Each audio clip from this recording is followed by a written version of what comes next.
ఆషాఢ మాస మహోత్సవాలు ఈ దేవాలయంలో 4 రోజుల పాటు నిర్వహించడం జరుగుతుంది. ఈ ఆషాఢ మాసోత్సవం సందర్భంగా ఈ సంవత్సరం నుంచి అమ్మవారికి సారీ చీర అందించే కార్యక్రమం ప్రారంభించి ఉన్నాం.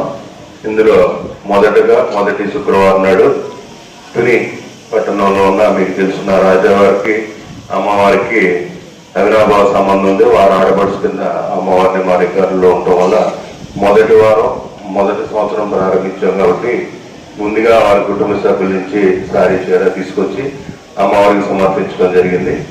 అలాగే 2వ వారంలో లక్ష్మీవారం నాడు మన స్థానిక శాసన సభ్యురాలు ప్రభుత్వ యనమల దివ్య గారు వందలాది మందితోటి మహిళా భక్తులతో అమ్మవారి ఆలయానికి ఇచ్చేసి నిన్న సారీ చీర కూడా అమ్మవారికి సమర్పించడం జరిగింది. అది కూడా చాలా ఈ చుట్టుపక్కల పరిసర ప్రాంత గ్రామాల్లో ఉన్న భక్తులందరూ కూడా ఈ కార్యక్రమంలో పాల్గొని చాలా దిగ్విజయం చేశారు. అలాగే గత వారం నుంచి మేము మీకు మీ ఆర్యవైశ్య సంఘం తరఫున అలాగే తుని పుర ప్రజలందరూ కూడా ఈ రోజు ఈ కార్యక్రమంలో మీకు మిమ్మల్ని భాగస్వామ్యం చేయాలనే ఉద్దేశంతో మీ సంఘానికి వాళ్ళకి మేము కబురు పెట్టాం. నిన్న అలాగే ఆటో ద్వారా ప్రచారం కూడా నిర్వహించాం. చాలా మంచి స్పందన వచ్చింది. మీ ఆర్యవైశ్యుల తరఫున అలాగే తుని ప్రజలు కూడా ఈ కార్యక్రమంలో పాల్గొని వాసవి మాత తరఫు నుంచి శ్రీ శ్రీ శ్రీ తలంపులమ్మ అమ్మవారికి ఈరోజు మీరు సారీ చీర తెచ్చినందుకు ఆ తల్లికి ప్రత్యేక నమస్కారాలు తెలియజేసుకుంటూ మీకు కూడా కృతజ్ఞతలు తెలియజేసుకుంటూ ఈ కార్యక్రమం ప్రతి సంవత్సరం ఇలాగే జరగాలని ఇప్పుడే గురువు గారు చెప్పినప్పుడు ఇది చేయటం వల్ల కేవలం మాంగళ్యం అనుకోవడానికి కాకుండా మన వంశాలు వృద్ధి చెందుతుంది. అమ్మవారు మీరు చేసే ఈ పూజల వల్ల ఆవిడ శక్తి పదింతలు పెరిగి మనందరి మీద ఆవిడ దృష్టి ప్రసరించినట్లయితే మన కుటుంబ సభ్యులతో పాటు మన ప్రాంతం అంతా కూడా విలాసిల్లుతుందని కోరుకుంటూ ఈ కార్యక్రమంలో ప్రతి సంవత్సరం కూడా తుని పట్టణ ప్రజలందరికీ కూడా 2వ శుక్రవారం నాడు అనువాదించండి. ధన్యవాదాలు. Thank you. దీనికి అమ్మవారికి కొలుసుకోవడానికి ఒక ప్రాంతం ఏమీ లిమిట్ ఏం లేదండి. ఎవరైనా ఎక్కడి నుంచి అయినా రావచ్చు. కానీ మేము చెప్పిన కబురు అది మీ బంధువుల ద్వారా స్నేహితుల ద్వారా మీ అందరికీ తెలిసి అందరూ వచ్చారు.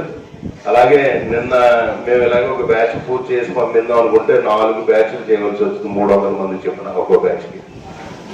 అలాగే మీరు ఏ కారణం చేతైనా ఈ రోజు శుక్రవారంలో ఈ కార్యక్రమంలో మీకు తెలిసిన వారు కానీ పక్కింటి వారు కానీ ఎదురింటి వారు కానీ మీ బంధువులు కానీ స్నేహితులు కానీ ఏదో అవాంతరంలో పాల్గొనలేకపోయినట్లయితే ప్రతి శుక్రవారం ఇంకా 2 శుక్రవారాలు ఈ కార్యక్రమం నిర్వహించబడుతుంది కాబట్టి వారికి తెలియజేసి ఈ అవకాశాన్ని వారు వినియోగించుకోవాల్సిందిగా మీరు తెలియచేయండి. ప్రతి శుక్రవారం కూడా ఉదయం 9 గంటలకి ఈ కార్యక్రమం ఇలాగే నిర్వహించడం జరుగుతుంది. మిగతా 2 వారాల్లో కూడా మనకి నిన్న లక్ష్మీవారం నాడు తుని రూరల్ మండలంతో చేసాం. ఇవాళ తుని టౌన్తో చేస్తున్నాం. వచ్చే వారం కోటనందరూ ఆ పై వారం మన తొండంగి మండలం ప్రజలందరూ భక్తులందరితో ఈ కార్యక్రమం నిర్వహించాలనే సంకల్పంలో ఉన్నాం కాబట్టి ఈ కార్యక్రమం దిగ్విజయం చేసినందుకు మీలో చాలా మంది ఈ దేవాలయానికి వచ్చి చాలా సంవత్సరాలు అయి ఉండొచ్చు. ఎందుకంటే తలంపులమ్మని మీరు ఇక్కడ వేరే కార్యక్రమాలు నిర్వహిస్తారనే ఉద్దేశంతో చాలా మంది రాకపోయి ఉండొచ్చు. కానీ ఈ ఆలయానికి వచ్చినప్పుడు మీకు ఏమీ కనిపించకుండా ఇవన్నీ దూరంగా పెట్టాం. మీరు అమ్మవారిని విశాలమైన ఆవరణ దేవాలయాన్ని నిర్మించాం. అమ్మవారి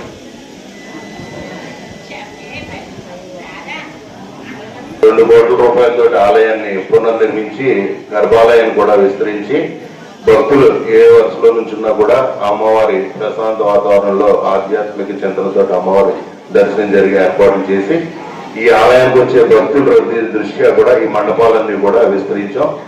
మరికొద్ది నెలల్లో ఈ ఆలయానికి ఎస్కలేటర్లు కూడా ఏర్పాటు చేసి గుంజు వృద్ధులు కానీ వికలాంగులు కానీ లేకపోతే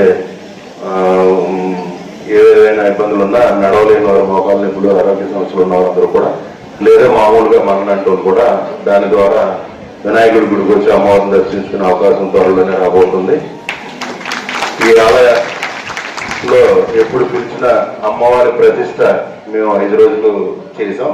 5 రోజులు కూడా 5 గ్రామాల నుంచి రోజు వేలాది మంది భక్తులు ఇలాగే ఇంటికాడ పిండి వంటలు వండుకొని ఖాళీ నడకన వచ్చి అమ్మవారికి ఆలయ పునఃప్రతిష్ఠ కార్యక్రమంలో పాల్గొనడం జరిగింది.